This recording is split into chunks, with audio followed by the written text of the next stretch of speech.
香港電台文教組聯同學友社，陪你時刻發奮，力爭上游。#DASE 主持鍾傑良、吳寶成。好啦，今日咧就請嚟有香港科技專上書院啦，簡稱係 HKIT 嘅。咁啊，今日咧就上到嚟嘅咧就有學警預備訓練課程導師啦，亦都係前警隊嘅教官啦，余子龍先生。余 Sir 你好，你好啊，即刻嚟個敬禮先。你好，你好，你好，啱咁樣。因為敬禮都有咩？敬禮有好多種，敬禮都好多種嘅方式。手咧又要向外定向內定點樣㗎？嗰陣係英式，向外係英式，而家係傳統中式㗎啦。我知即係傳統咁樣，即係批咁樣批出嚟咁樣。OK， 咁啊大家認識啦。好啦，另外咧就請嚟有 HKIT 2425年度應用教育文憑學警預備訓練課程嘅學生郁。阿郁你好，係你好啊，大家好。係佢話叫佢阿郁喎，哇幾犀利個名，已經夠晒殺氣啦。好，我哋唔好郁住，全名咧係吳彥郁。係啦。咦，咁你真係郁定唔郁啊？都係郁㗎啦。郁啊嘛，係啦。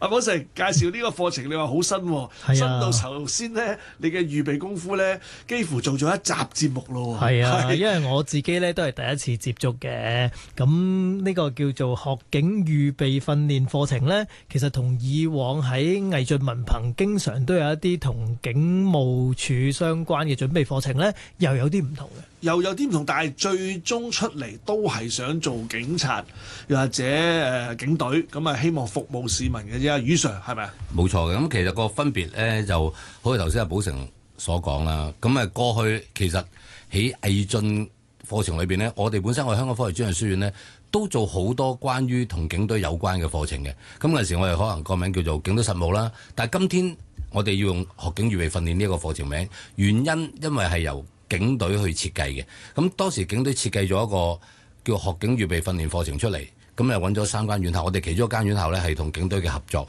去做呢一個咁樣嘅課程，希望幫到啲同學仔咧能夠可以了解多啲我哋香港警隊，從而喺完成咗課程之後咧，盡快加入香港警隊咧去服務市民啦、維持治安啦、執行法紀。但係頭先啊，余 Sir 你講到話有唔同嘅課程名稱，即係一路以來可能有啲唔同啦。咁啊，如果喺呢個階段，各間院校辦嘅課程係咪都係咁嘅名稱？嗱，如果我純粹睇 DAE， 我哋有好多間院校去做嘅。咁有啲嘅院校咧，佢哋都有做類似叫警隊課程，不過個優勝之處就唔同。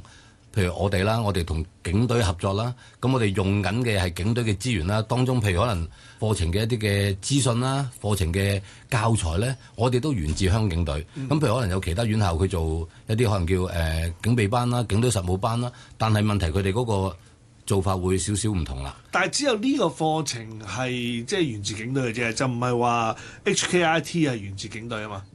我哋好多阿 Sir 都源自香港警隊，退休之前都源自香港警隊嘅。係啊，但係而家講緊課程就係啦，科技專上書院。冇錯啦，因為呢個課程係由香港警隊嘅招募組同警學院去設計，加埋我哋啦。因為我哋喺營辦咗咁多年嘅一啲嘅同警隊有關課程之後，咁我哋將我哋嘅心得同佢去分享，咁然之後設計咗個咁樣嘅課程出嚟嘅。係咁啊，即係類似嗱招募咁啊，招募啲預備加入嘅朋友嚟啦。但係你哋招募得嚟咧，仲係訓練佢哋。冇錯，其實我哋呢個課程上面就做咗啲訓練。嗱，咁我或者講一講嗱，我哋同警隊合作嘅課程最重要就係嗰3科選修科。嗰3科第一科選修科就係香港警隊實務。嗱，我哋令到我哋嘅同學仔咧對警隊有一定程度嘅認知先，當中包括可能譬如我哋會帶佢多去參觀啦，我哋會簡介啦。咁譬如好似我咁，我搜過好多唔同嘅警隊嘅崗位啦，譬如可能衝鋒隊、機動部隊啊，或者我大部分人生我都係刑事部嘅重案組啊、犯罪組、情報組咁樣，咁我令到佢了解多啲我哋香港警隊先。呢個係佢第一科。第二科叫警隊嘅入職準備制，我哋要幫佢去了解我哋整個嘅警員嘅遴選流程，亦都教佢點樣去應付呢個咁樣嘅警員入職嘅遴選流程。可能第3科就係呢個警隊嘅體能建立及思維啟發。咁呢個明顯你睇到係關乎呢個咁樣嘅體能啦，同埋可能強化佢哋啲思維。咁所以呢3科咧好獨特嘅，其他院校係冇嘅。係啦，咁佢哋只能夠係去做翻佢自己設計嘅一啲可能叫警隊實務嘅課程。咁就同警隊冇乜關係。好啦，咁啊讀幾耐啊？咁同所有 DAE 都係一樣。咁我哋其實雖然我哋成日話齋係全日制，但係我都係強調其實大約係8個零月咁。即係1年之內就搞掂啦，8個月左右搞掂啦。點解我成日同啲同學講係啊？你聽到係叫全日制，不過個問題就係嗱，你9月、10月、11、12其實已經係上學期，完咗個聖誕節之後就已經係叫下期啦。1月、2月、3月、4月，其實基本上就已經完成。咁以我哋院校嚟講，咁大約每年都係5月10零號就完埋個大考，咁就完成晒課程。咁亦都會有咁嘅足夠能力去應付呢個咁嘅頭號香港警隊。咦，好啦，咁啊吳彥旭，咁啊好快嘅喎，時間過得，咁啊24、25年，咁你而家仲有幾個月嘅啫，應該係咪啊？其實我已經喺5月31號已經去咗一個佢哋招募組辦嘅一個快線嘅投考即㗎啦。係你已經讀完㗎啦，係啊，讀完㗎啦。咁啊跟住投考啦，依家就等緊翻工㗎咯喎。其實都要等埋佢哋嘅可能係我哋嘅心理評估啦。咁我哋之後要做完呢啲，亦都要去做一個品格審查，所以都要等埋呢啲嘅結果嘅。咁啊同學咧就真係讀完呢一個學警預備訓練課程，會唔會真係親身體驗下？真係咪幫到你去投考警隊呢？咁呢個咁啊，一定係幫助到我啦。睇到佢笑容就知啦，所以我話根本都已經收咗，但係手續上咧都係要收咗先至係收咗。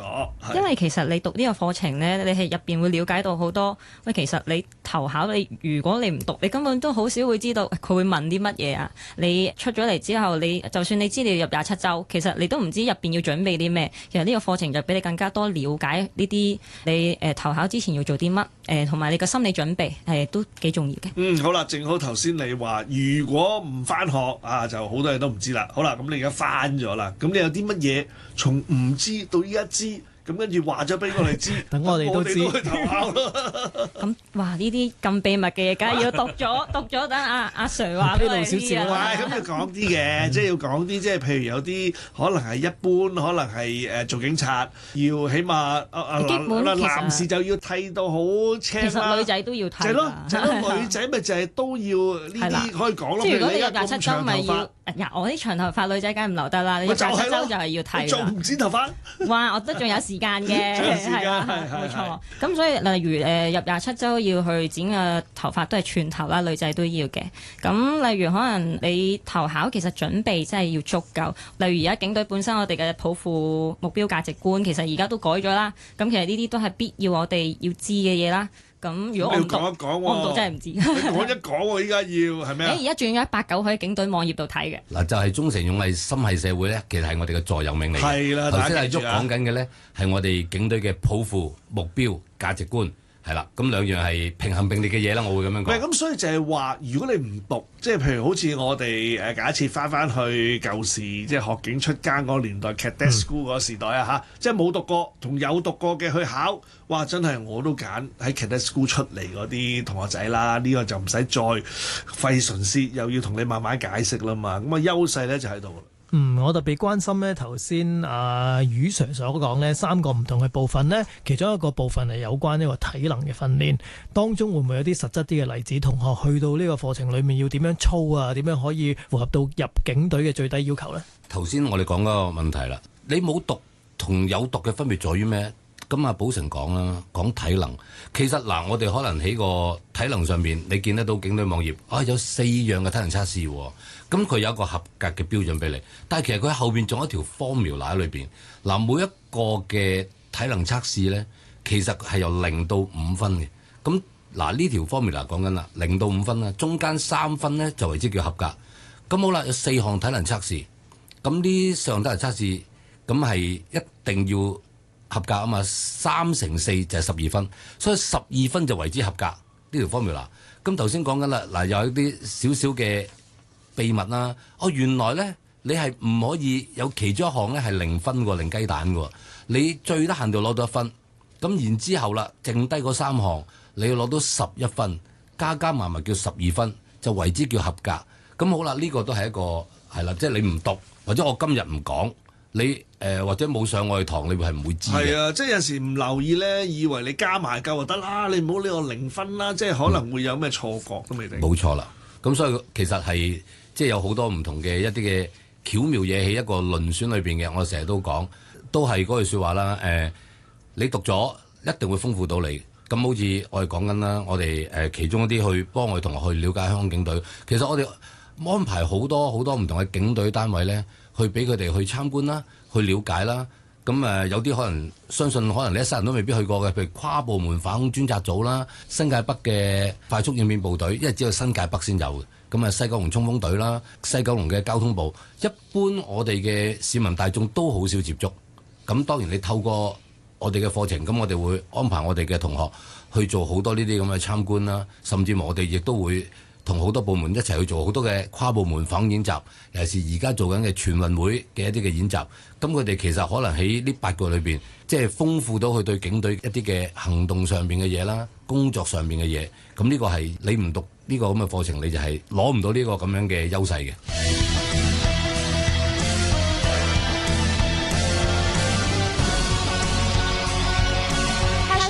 #DSE 主持鍾傑良、吳寶成。繼續我哋 #DSE 啦，今日咧就同大家請嚟有香港科技專上書院嘅朋友啊，集中講下咧就係學警預備訓練課程嘅。咁啊請嚟有導師啦，亦都係前警隊嘅教官啊余子龍先生啦。另外咧亦都有24-25年度啊，依家已經畢咗業噶啦嚇，就係應用教育文憑學警預備訓練課程嘅學生啊，吳延旭嘅。咁啊頭先就講開啊，哇！即係講到我都想入去讀喎，有冇話啲入學要求？有冇年紀話你都幾廿歲冇得讀啊？又或者我個成績要點樣先至可以收我啊？同埋學費又使唔使交啊？咁咧，余 Sir。嗱，咁其實得2個條件嘅啫。咁讀呢一個課程或者我叫讀 DAE 嘅課程，條件一年長生，你21歲以上就可以，即係可能我都得啊。係我之前我冇讀係啦，我之前冇讀過任何書，我之前或者可能我喺國內咁但係我今天譬如我嚟咗香港，我總之夠21歲，呢個第一個條件。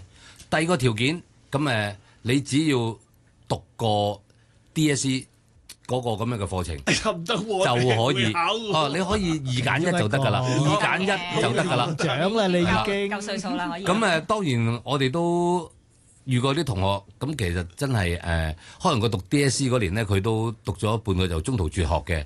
咁但係咁都係符合到條件㗎，因為個條件就係你一定要讀過呢個咁樣嘅中學文憑嘅一個課程。喂，咁啊真係落地講啦，有冇啲真係40-50歲有，絕對有。即係都可以照讀，或者我咁樣講，我最近我哋入班嘅女同學都44歲啦，係講緊簽約，而家接受緊27週訓練，即係做埋添啦，係啦，而家喺度訓練緊44歲，係啊，咁所以其實我哋係一個冇年齡嘅限制嘅，呢個好啊，嗱，因為呢個我哋如果你最近有睇我哋嘅警務處處長周 Sir 都講，我哋警隊欠缺緊5700幾人，我哋係需要一個人才。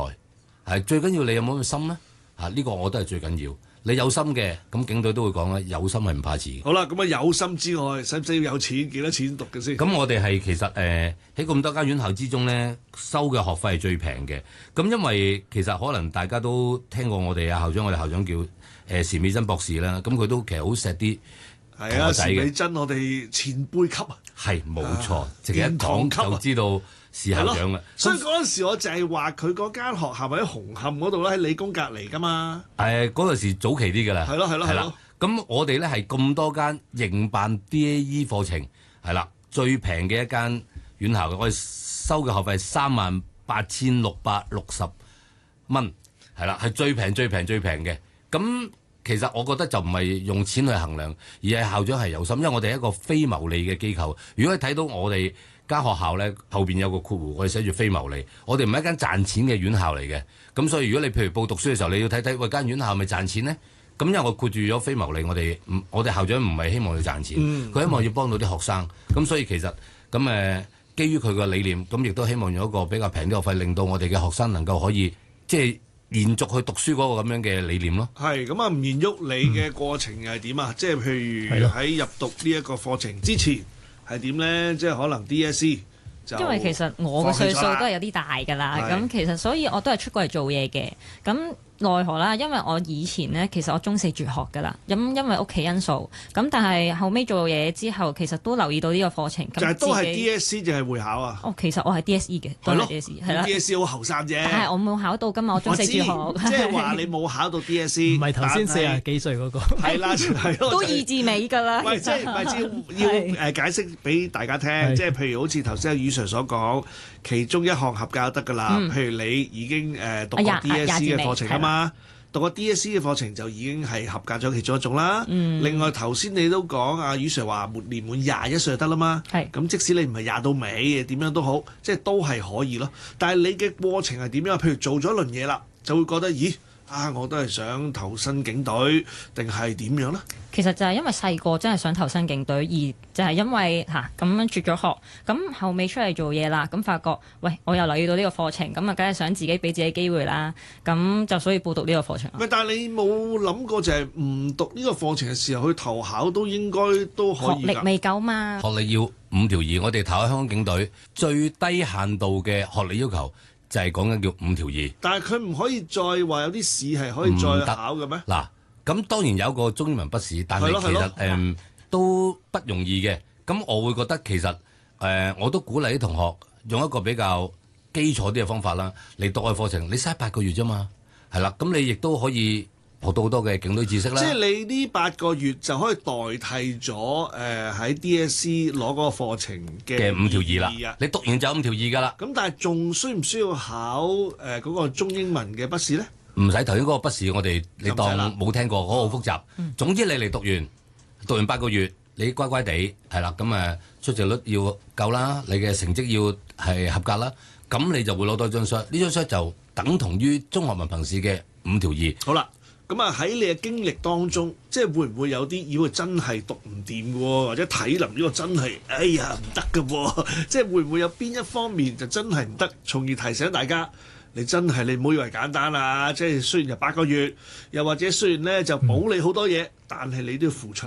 我用2個方向去講先。對於投考警隊先係啦，喺個課程上邊經常性堅持。雖然我係警隊，我哋有個即係嗰個欠缺嘅人數，但我哋喺揀人嘅時候咧，其實佢唔會因為咁樣嚟放寬嘅條件，佢一樣會係去保持嗰個遴選裏邊嗰個咁嘅要求啦、質素。梗係應該啦。所以其實個面試係非常之重要。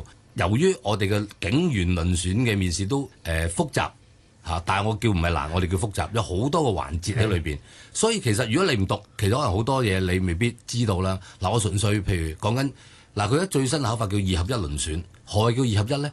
一開始第一個關唔係再你見到幾年前話考體能先㗎啦，而家一開始係考佢嘅小組面試。原來小組面試裏邊蘊含咗好多嘢，我有叫中文實務事件嘅測試啦，你要寫一份中文類似口供嘅嘢啦，英文測試啦，咁英文似係英文寫口供啊？佢唔係寫口供，佢係一個好簡單，有個外籍人士一個短片1分鐘嘅啫，然之後佢好似行入嚟報案室，你就報案室警員，跟住佢講一段簡單嘢，譬如我報失，咁你睇下盡你嘅能力去寫翻一個簡單嘅報告，簡單得㗎啦，咁樣講。咁當然就係話啫，我哋課程上面我哋會教你啦。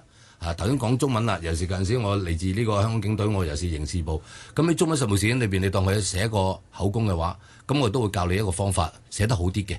好啦，你考完中英文啦，咁未完過呢個小組面試嗰個環節，咁你要過隔離房，咁佢會有一個咁嘅小討論嘅環節喺度啦。咁好啦，小討論裏邊，而家先講就係1分鐘自我介紹，然之後其實佢問你一啲簡單嘅警務知識，好等同學話齋啦。而家我哋嘅警隊抱負目標價值觀原來係189喎。忠誠勇毅，忠誠勇毅嗰個座右銘都係個，都係嗰個座右銘嚟嘅啫。係啦，個座右銘嚟嘅啫。係又錯咗。咁你再講一次先，係乜嘢？頭先我叫1個抱負，8個目標，9個價值觀。咁亦都係剛剛嘅一個最新嘅版本嚟嘅。係。咁好啦，翻返頭先咁講啦。嗱，1分鐘自我介紹啦。簡單警務嘅知識啦，咁佢其實可以測試你啲時事，譬如可能最近有咩嘅關於警隊嘅新聞啦。好啦，完咗，跟住譬如有8位考生啦，跟住做晒8位考生頭先講嘅程序，先至做小討論。咁佢會俾一條時事嘅題目，大家去做討論啦。咁呢個叫好啦，第一關小組嘅面試，你成功咗啦，咁跟住先高分啦，跟住先落去做最後面試。咁最後面試，咁我一般我哋會講咧，有5種題型啦，自我介紹啦，自身問題啦，警務知識、時事同埋處境題。好啦，咁你成功咗，咁啊跟住叫2合1輪選過到關。咁但係仲有其他嘅嘢喎，基本法、國安法測試啦，咁啊跟住心理評估啦，跟住擺去審查啦，體能其實體能擺到好後嘅。咁佢其實都係希望大家多啲時間準備個體能。咁好似頭先話齋啦，咁其實個面試你冇讀過呢個課程，其實你嗰個掌握度係冇咁高。係咁啊！聽完之後呢，嗰個面試嘅要求或者個過程呢，同我想象中都有啲唔同啊！咁再問阿旭先，咁因為頭先講緊呢，即係唔單止一間院校去提供相類似嘅課程，仲有其他嘅。咁當初你揀嘅時候，即係你有個目標啦，想讀相關嘅課程。咁但係喺唔同嘅院校裏面，點解揀咗呢個香港科專呢？咁當然係因為 Master 啦，你實打實戰係有一個前景源喺度，係會好啲嘅。而且我讀咗呢個課程，亦都即係阿 Master 都會透過好多唔同渠道，我哋去參觀啊，任何嘢其實都係了解警隊更加多嘅嘢啦。所以我就揀咗呢一度啦。係啊，Master 即係余子龍啊，我係叫佢余 Sir，證明我唔係行內啊。原來係阿 Mark 哥。不如再問埋一啲即係比較實際啲啦。啲同學聽完之後，哇，覺得好好喎，亦都有志投身警隊，想報讀呢一個學警預備訓練課程。究竟一啲相關嘅報讀資訊都可以一併講晒。咁其實好似頭先我講啦，咁第一件事你要符合到條件先啦，21歲以上啦，或者你曾經讀過 DSE 啦。咁好啦，我覺得最重要就係你冇心想投考我哋咁嘅香港警隊，一個決心咧唔需要 interview 嘅，你報名就可以噶啦。因為呢個決心咧，我成日講唔係口講，你要去完成一個8個月嘅課程咧，你話易又好似好易，難又好似好難，最低限度你有個真係決心。難啊，我覺得。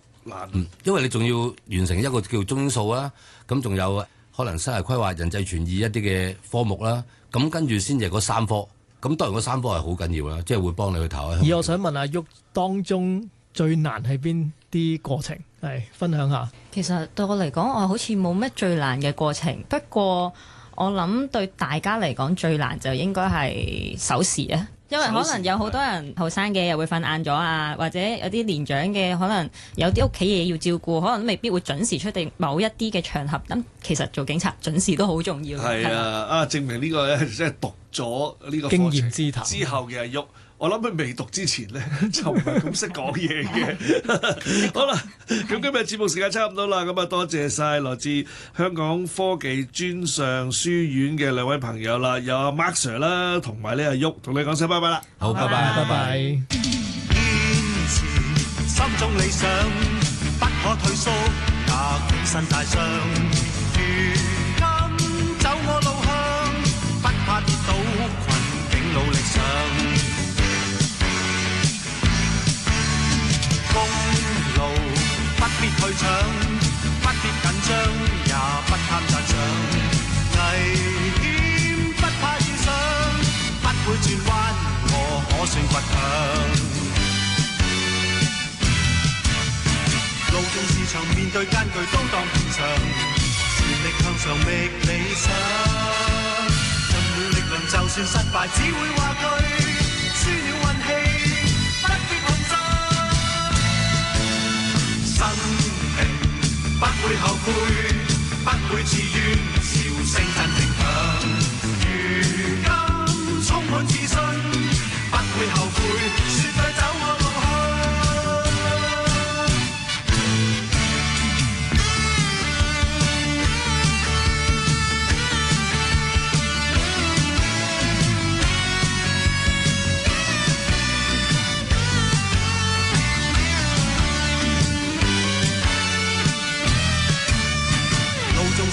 對艱巨都當平常，全力向上覓理想。